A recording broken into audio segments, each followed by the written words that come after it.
My name's Annie de Jong. I'm the CEO of the Ballarat Cemetery.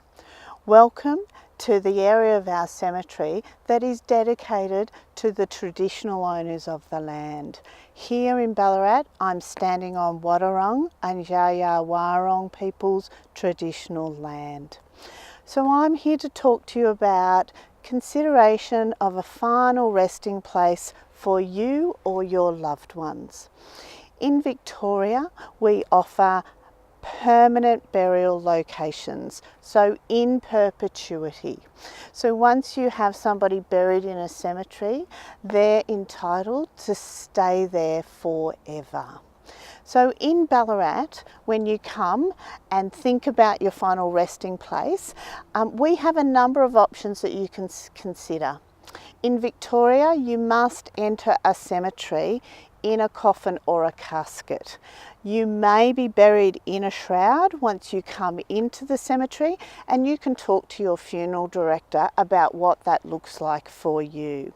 One of the best things you can do is share with your family and friends whether you would like to be buried or cremated and where you might like your final resting place to be. So in Ballarat we have lots of beautiful botanical gardens, as do a number of cemeteries, and fundamentally people like to be placed where they live, where they grow up and in their community. Others choose other options. So for burial, you can have 3 coffins in a grave.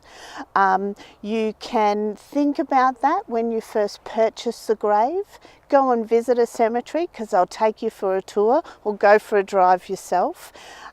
Here in Ballarat we have varying options, from a lawn grave right to a full monument or a vault, which is a concrete lined grave. So go and talk to somebody, check it out. Your other option, of course, is cremation, and then what you might like to do with your ashes. So ashes can go into a grave. It doesn't always have to be a burial. So what we're finding now is people are going in with their family or their ancestors. And there's a process around that you can talk to your cemetery. The other option, as we have here in a beautiful bush setting that's dedicated to the traditional owners, lots of cemeteries now have a wall, which is a wall niche where you can place ashes.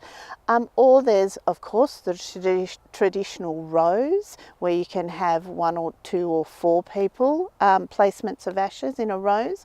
Or more like a rockery garden where you can actually buy a rock that has a nameplate for your family, and you can all be together over time as the need arises. With cremation, there's no requirement to do it now. Most cemeteries will look after your ashes until you're ready to make a decision for your loved one. So you can take time, think about it, remember them, remember what they liked, and then make some decisions. Or better still, plan it for yourself. So hopefully people are watching this little video and thinking about where they'd like to be placed, and turning to their friends and loved ones and sharing with them what they would like. So a couple of questions, regular questions I get, and this is around cultural beliefs. So we have certain areas in our cemetery that are dedicated, for example, to the Islamic faith or the Jewish faith.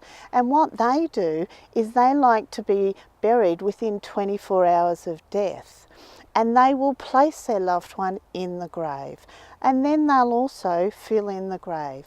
So if you've got particular cultural or religious requirements, it's really great to have a chat to your local cemetery or where you'd like to be placed about what that looks like, and can they accommodate your wishes.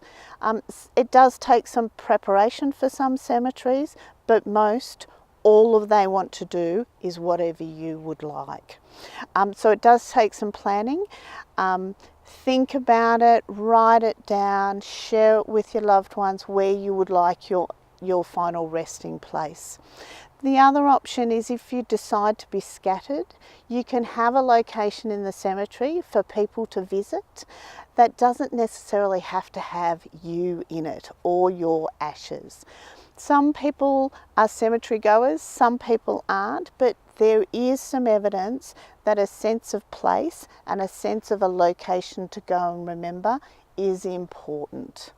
So think about it, share your thoughts, ring up your local cemetery and have a chat to them about what you're thinking and what you might like.